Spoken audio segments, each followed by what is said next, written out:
Daddy's back. Let's talk about movies. You like movies? I've always thought that there was always something about movies. You know, you can find something, you sit down and there's something for every genre. But there's always one movie that you look at and you say, this movie is everything. This movie has changed the way I've seen every single movie there is before it. Every single movie I've seen after. And if you tell yourself that, you're a liar. Because you haven't seen this movie yet.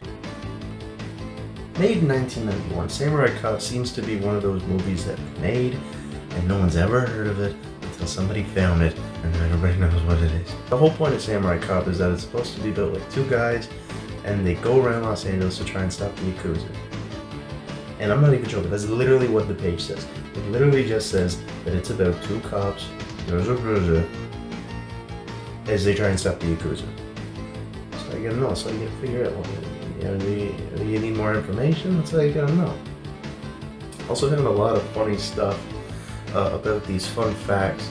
One of which is being that the main guy, Matthew Cardez, as Joe Marshall, actually got his hair cut for the first half of the movie, and the other half he's gonna wear a wig, which you will be able to notice. And the secondly is that all the cars in the movie, most of them are the actors actually own cars. So this was a very low budget movie, but that's what makes it even more interesting. Is because unlike The Room, which, you know, somehow Tommy Wiseau got all that money for it, no one knows where this movie came from. It was just made as a thing. But enough of me. Let's sit down and let's watch Samurai Cop.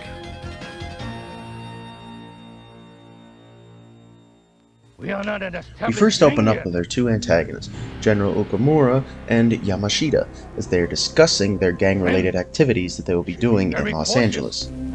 Al Capone once said, there is enough money to be made in this business for all of us. Al Capone also once said, I'm not heartless. I just learned how to use my heart less. So at this point he just starts sounding like a Twitter account.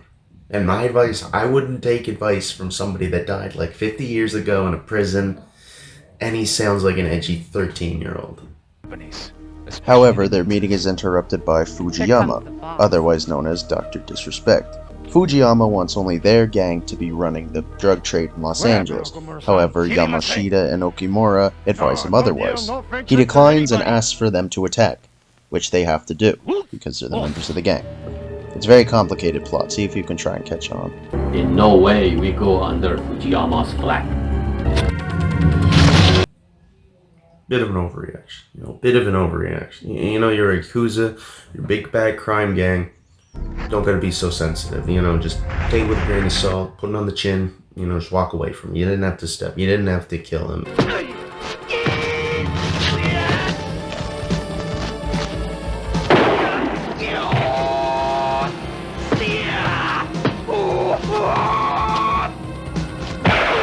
For a kung fu movie, it's pretty realistic. When you have like a gun, like a gunpowdered cannon in your pocket, and you see some like just dude in a suit just like doing flips and like chopping things, of course you're just gonna shoot him.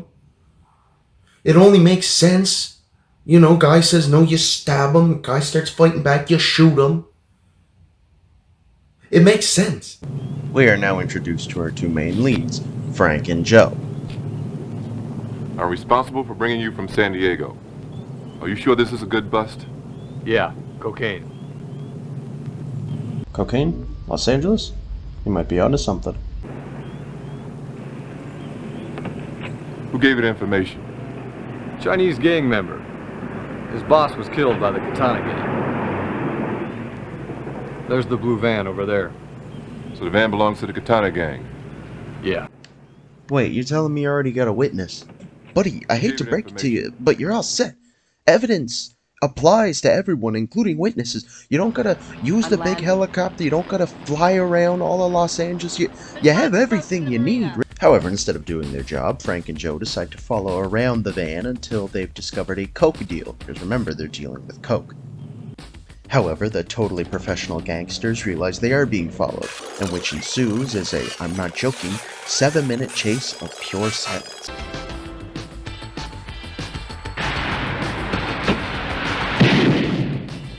Shoot! Shoot him! I might have to agree with the protagonist on this one. If I'm being shot at, and I have a partner next to me, and he's got a gun, might be time to shoot him. Ah! Hold on! You got him! Oh, you got him! Hold on. Hey man, watch it! Oh, watch out! Watch out! Oh, look what you did. Oh, you ran him over. Shoot! Shoot him!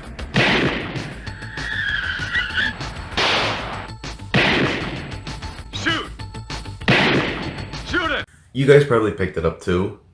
He literally said the same line he used like 5 seconds ago, like reusing the footage. Can't you tell this movie's high budget? I can. Joe and Mark continue their shooting spree until they inevitably hit the driver, causing the van to explode. That's what I'm saying. Again, like I said with the evidence, like I said with the witness, you know, all this driving around, all this killing, you know, could have been avoided with a phone call. You know, maybe you intercept it somehow, you get a roadblock in there, you know, you stop them before they start ripping through the town and blowing stuff up, you know. It's just a phone call. You know, maybe even a helicopter. Get the police escort. You know, it seems that you already know who runs what and who says where. It doesn't sound like it's very hard to get information out of people. However, the driver managed to actually survive all of this and was put out by Joe and Mark. Although he was very upset by the ordeal, I could tell. Good job, guys. Cause for a celebration. What are you celebrating? What do you celebrate? You missed everything. You killed like 3 people and 1 guy's burned alive. What do you need to celebrate? What do you need to celebrate? You got it. I'll see you back at your place. What do you need to celebrate? What do you need to celebrate? You didn't do anything. You just drove and got a bunch of people killed because you didn't call for roadblock. You should have just called for roadblock. Having their cocaine deal foiled, they decided to look into it and find out that the cop behind this whole operation's name was Joe Marshall, otherwise known as Samurai. He is fluent in all martial arts and speaks fluent Japanese. I'll see you back at your place. However, the driver is still alive and in police custody. He won't be able to The Katana Gang has a moral code that they never speak to the police or admit to anything. So Fujiyama sends in Yamashita to kill him. So, I'm lying there in bed with probably the most beautiful woman I've ever met in my life. Hey, what are you talking about? I'm just kidding. You know you're number 1. So anyway, this guy... I've heard enough of these stories. So anyway, you get on the phone and you tell me that these, I know I'm going to get the speech from Captain Roma. I told you guys I don't want any more dead bodies. I haven't met the chief yet. I haven't met him. He seems pretty reasonable. You know, he doesn't want any more dead bodies. You do. If you were to tell me that Samurai Cop was just a story about, like, a police officer that, like, abuses his power and goes to prison for killing a bunch of gang members, yeah, I believe you. Because that's essentially, this is what this movie is turning into. Joe? Hey, Steve, how you doing? What's going on, Steve? Not much, sir. There's a nurse in there giving him an injection. He's burned pretty bad. You believe they gave me my gun license at the first try? Joe and Mark have been assigned to keep the witness alive, which I'm sure is a decision the police chief won't regret. You know, considering how good of a job they did keeping people alive last time. Next time, guys, catch him in one piece. Thanks, nurse. Do you like what you see? I love what I see. Would you like to touch what you see? Yes. Yes, I would. Would you like to go out with me? Yes, I would. Would you like to fuck me?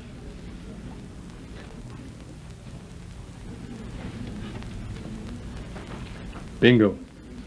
Well, then let's see what you've got. Doesn't interest me. Nothing there. Nothing there?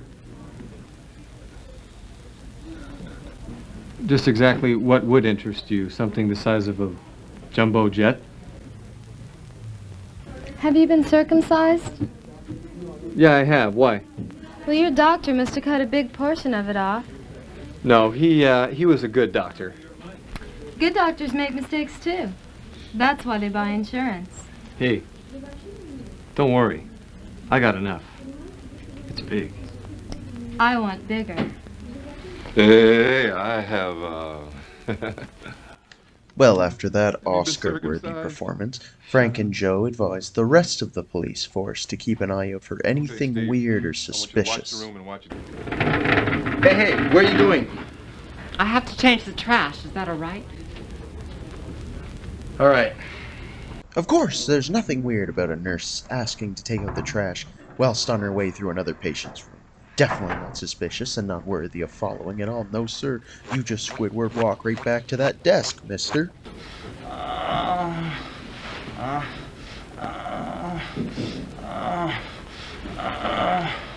The plan was stupid, but you know, you're working with the LAPD of this world, so you know, they're not very bright either. But you come in with the trash can, saying that you're taking out the trash, but you're going into another patient's room, so you're not collecting garbage. You're just collecting the cans? You're not taking out the bag and refilling it and keeping the garbage there? Okay, but enough of that. He doesn't even hide in the garbage can. He just hides in the basket like a reasonable person. Why is she here? Whose plan is this?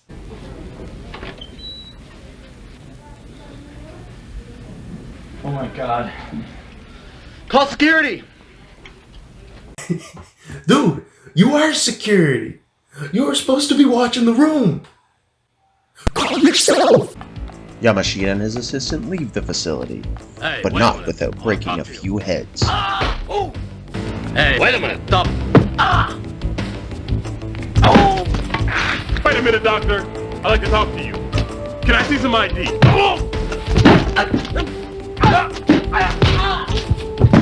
Yamashita and the female assistant both get away, and Frank has the genius idea to pop the big question. Captain, what did I do wrong? Everything you did was wrong. You must be watching the same thing I'm watching. Mayhem. Frank and Joe get yelled at, and you could really tell how much this phases Joe. Misery, my future. This man has been here 1 week and I almost lost my job. If he's here one more week, I might will end up in jail and die of a heart attack, and I don't like that. Hey, I've been here 1 week. You've only been here 1 week? You know the blood trail of mayhem and destruction you've left behind for only 1 week? Joe, you're crazy, Joe. Joe, you're crazy. Get out. Get out of my sight. Fine, you don't want me here anymore? All you gotta do is ship me back to my place in San Diego. You bet your ass I will. You're on your way to San Diego and I'll write the order. Hey, Joe, let's wait. Themselves. Frank, however, What they does want not is want results. Joe to leave, That's what we and need. convinces the That's chief what to I keep him get. around for a little bit longer. I need him And come on, supportive. how can you say no to that smile? What do you say, huh, Cap? I feel like somebody stuck a big club up my ass, and it hurts. I've got to figure out a way to get it out of there.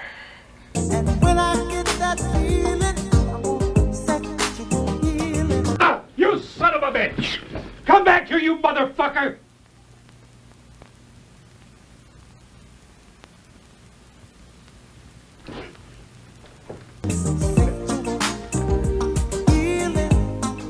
Now that the captain has decided to keep Joe around, the sergeant thought that it would be a good idea to let him in on some exclusive intel.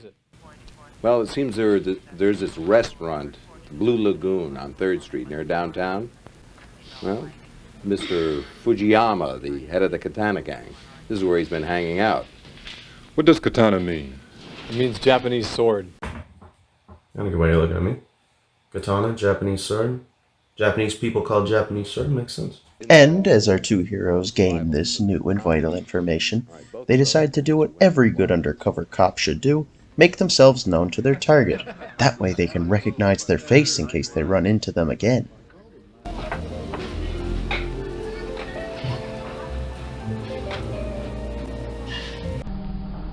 Look at these assholes. Just strolling in. Not caring. He looks at him. He's like, you know why I'm here. You understand perfectly why I'm here. I'm here for you. And then Yamashita's just like,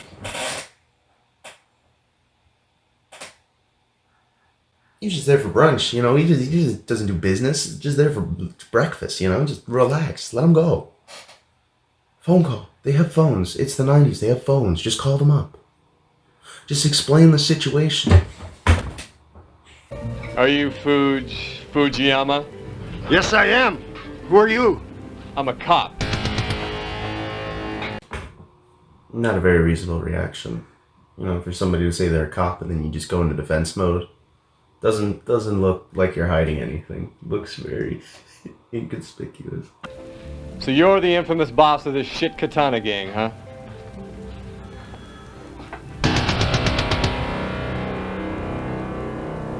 Again, very inconspicuous. Somebody is talking about gang-related affiliation, and the first thing you do is stand up in a very offensive position. You look very innocent. You look like you have nothing to hide, and you're a hardworking American citizen.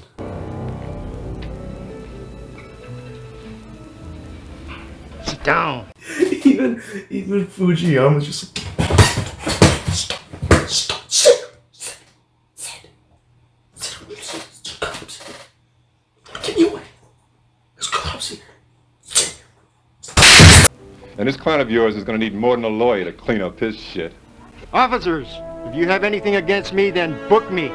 Otherwise, as they say, get the hell out of my face. This is America, land of freedom and law. A man is innocent until he's proven guilty. You have nothing on me. That was pretty patriotic. That was pretty patriotic. You know, didn't need to happen. We respect the Japanese of this country, who are honest businessmen.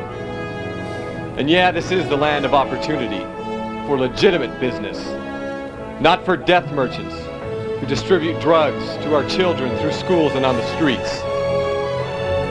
Now I'm telling these motherfuckers that if they continue killing our children to make their precious millions that they deposit in their secret Swiss bank accounts, Counselor, before your lawsuit even gets off the court clerk's desk, I'll have their stinking bodies in garbage bags and ship them back to Japan for fertilizer.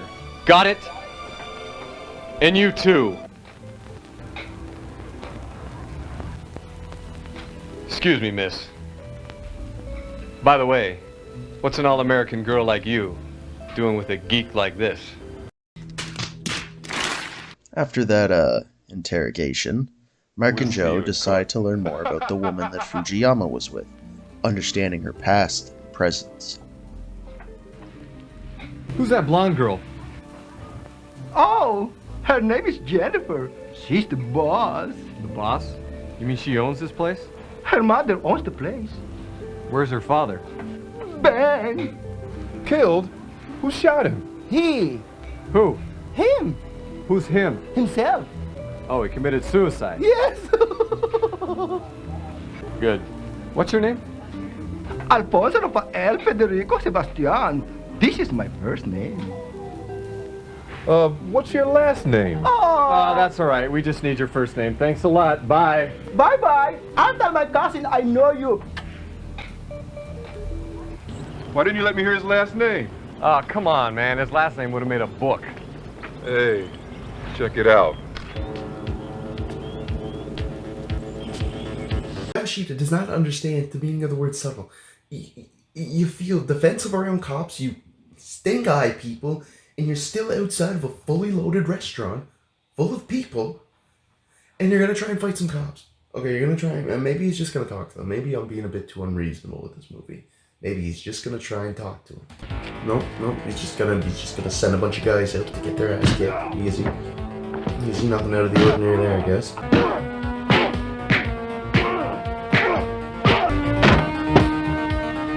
So what are you gonna do? Fight this guy barehanded? What'd you expect? What'd you expect? I mean, it's just people doing their job. You know, nothing out of the ordinary there. Freeze you motherfuckers. Leave him alone. Uncuff him. I mean it, uncuff him. What'd you expect? What'd you expect? I mean, it's just people doing their job. You know, nothing out of the ordinary there. There is no way they can top the samurai sword. Damn. You brought an Uzi. Of course, you know, you go to a family restaurant, you get something to eat, just in case you meet some unpleasant people, make sure you shoot them in the parking lot. That makes sense. And this guy starts spraying like it's a can of paint. It doesn't matter who's in front of it, they're getting shot. Whether it's person or car. This guy's a lunatic. And he's right outside of a family restaurant. Oh, this guy... Nope, not anymore. Not anymore. What's this psycho doing? Oh, he had the clip upside down, but he's got more bullets. Don't worry about that. Oh, he sees him. He must be shooting at him. Nope, same car. Oh, Psycho finally ran a bullet. Is that a hand grenade? That's a hand grenade. Remember, subtle, no attention right there. Explosion in the parking lot. I swear, you'd see something out of a parody, not something that's supposed to take itself seriously. Either way, the boys decide to go back to the station to report back to the chief. Hey, look what they've done to my car. Captain Roman's gonna burn my ass. And when I get that feeling, Yeah, he's gonna burn it. Charcoal black. It is black. Right on. Now the police chief has to deal with the fallout of Frank and Joe confronting Fujiyama. Mr. Fujiyama is very upset. Yes, Counselor. And he has every right to be. But frankly, I don't give a damn. But Captain Roma, let me warn you. Fuck you. You know what they say, subtlety's a gift. It's not a given. While the chief inevitably does career suicide, Joe decides to do what he does best. Not his job as a cop. Questioning is the nature of your business, isn't it? Yeah, but my visit today is simply social. Why? Well, let's just say, I think you're very pretty. Thank you. Geez, where are my manners? I haven't even introduced myself. Yeah. You haven't introduced yourself. You just strolled into this woman's house for no reason. Are you insane? Are you clinically insane? I mean, do you know who they are, where they come from? Did you know that Fujiyama is the #1 most wanted criminal on the police list right now? Why are they still trying to arrest him? He's the #1 most wanted person. Do you know what that entails? That entails that they already have stuff on him. They just have to arrest him. And they're not. They're just screwing with him at this point. It's like you're the most wanted person ever, but they just screw with you until you just come clean. Because they're going to keep screwing with you. They say he's the most wanted person. They have stuff on him. They just don't want to arrest him. And then Joe starts getting a little bit too friendly. Yeah, day and night. Why? How would you like to eat somewhere else for a change? With me? I'm sorry, I can't. I'm really busy. Well, you're the boss. Can't you get somebody else to do it? Not today. My bookkeeper's coming by later. Okay, how about tomorrow? Get out of there, Jennifer. You don't know what he could do. You don't know what he's capable of. Just get out of there. Just get out. Sunday I go to church. Besides, Sunday's my birthday. Oh, Sunday's your birthday? Well, happy birthday. Thank you. What church do you go to? Joe, you're being so friggin' weird.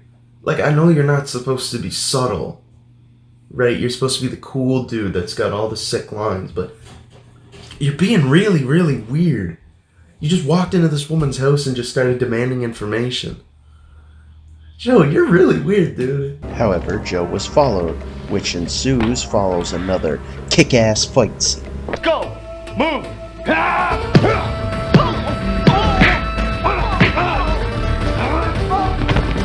It only makes sense. The guy with the gun didn't understand the golden rule of the movie. If it's supposed to be a fight scene, you stand way in the back. Way in the back. That way, that when the guy is fighting, you can just shoot him from far away and he'll die. You know, that's the name. You don't come up close to him with the gun. That's a golden rule. He didn't follow it. He must have not have read the script. However, one of the adversaries managed to get away, but Joe tracked him down and forced him to talk, understanding that Ukamura was the one that sent them to kill Joe. Who's going to answer to Captain Roma on this? You. and when I get that feeling,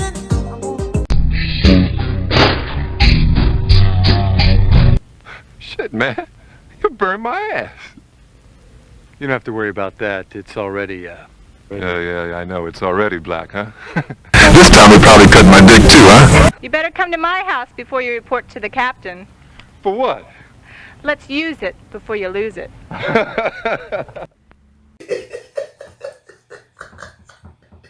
He's like the only serious cop in all of it. Everyone's talking about like dick jokes and like cutting stuff off and burning their skin black. And he's just, what are you doing? What are you doing? Is this a game? Is this a game? You guys have been running around the city wasting money and killing people, and now you're gonna make a dick joke. I hate this job. I hate Los Angeles. I hate living. While Ukimura tries to get his Smoochimura on, Joe and Mark try to figure out how to open up his door, allowing him to jump out a window and escape. Freeze! You know, for a cop movie, I've seen very little arrests.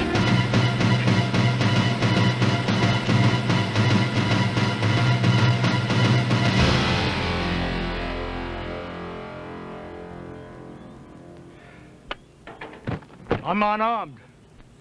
You gonna shoot me? Or fight me like a man?